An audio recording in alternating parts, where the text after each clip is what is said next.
علم نور ہے، علم نور ہے، علم نور ہے، علم نور ہے، العلم نور ہے، العلم نور ہے، اعوذ باللہ من الشیطان الرجیم، بسم اللہ الرحمن الرحیم۔ السلام علیکم ورحمۃ اللہ وبرکاتہ۔ میں غلام مرتضیٰ قادری آپ کے بارگاہ میں ایک بار پھر حاضر ہوں۔ آج ہمارا طہارت کورس کا لیکچر جو ہے وہ چوتھا لیکچر ہے۔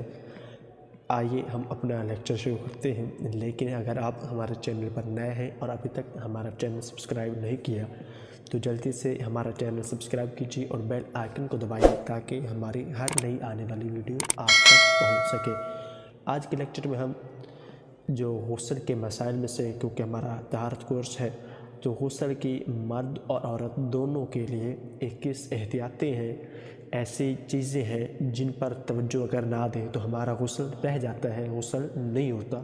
اگرچہ ہم نہا لیں لیکن غسل جو ہے وہ فرض غسل ہمارا نہ ہوگا۔ تو آج ہم ایسے جو مین چیزیں، نقطہ ہیں جن پر زیادہ فوکس، زیادہ توجہ کی ضرورت ہے، ان کے بارے میں جانتے ہیں۔ سب سے پہلے اگر مرد کے سر کے بال گوندے ہوئے ہیں تو انہیں کھول کر جڑ سے نوک تک پانی بہانا فرض ہے۔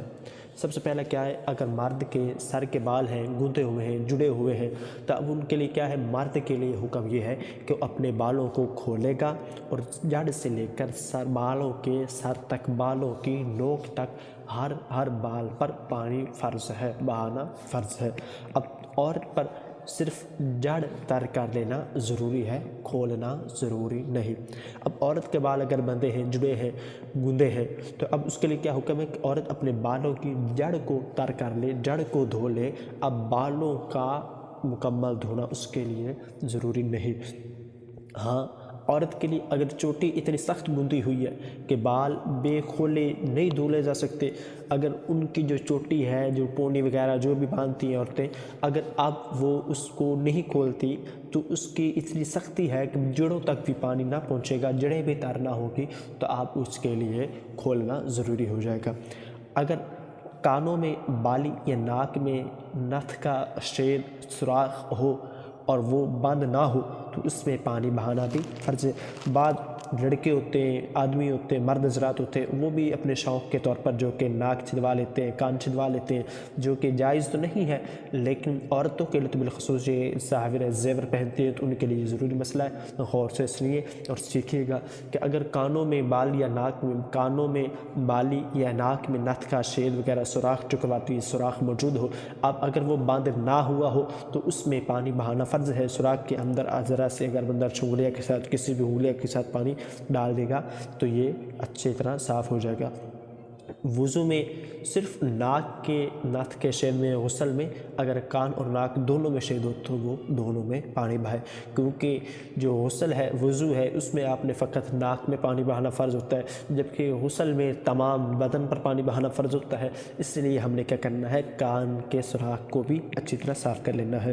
بویں، مونچھیں اور داڑھی کے جو ہر بال کا جڑ سے نوک تک اور ان کے نیچے کی کھال کا دھونا ضروری ہے۔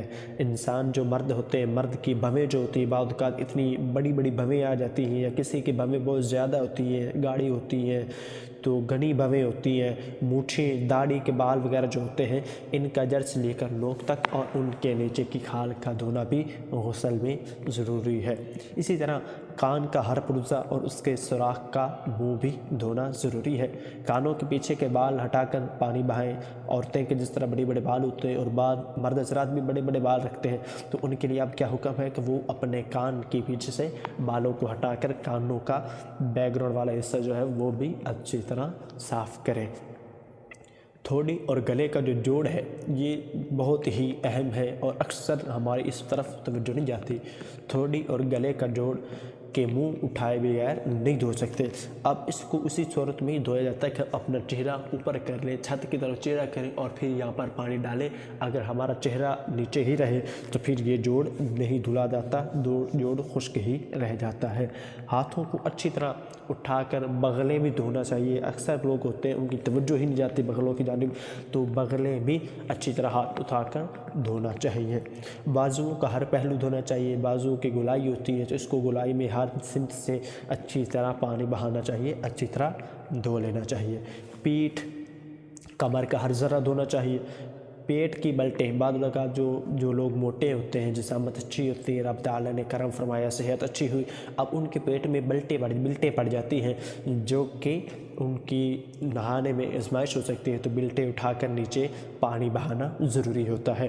ناف میں پانی ڈال کر ڈالیں۔ اگر پانی بہنے میں شک ہو تو ناف میں انگلی ڈال کر دھو لیں۔ بعض اوقات پیٹ پر پانی ڈالتے ہیں تو ناف بھی دھل جاتی ہے، لیکن اگر ایسا ہو کہ شک پڑ جاتا ہے کہ آدمی کو یار یہ ناف میں پانی گیا نہیں گیا، تو آپ انگلی ڈال کر دھو لیں۔ جسم کا ہر رونگٹا جڑ سے نوک تک دھوئیں۔ اب رونگٹا کسے کہتے ہیں؟ تو جسم پر جو چھوٹے چھوٹے بال ہوتے ہیں کہ اچانک کوئی خبر سنتے ہیں پریشانی کی تو یہ کہتے ہیں کہ رونگٹے کھڑے ہو گئے، تو اس وقت یہ بال کھڑے ہو جاتے ہیں، تو ان کا دھونا بھی ضروری ہوتا ہے۔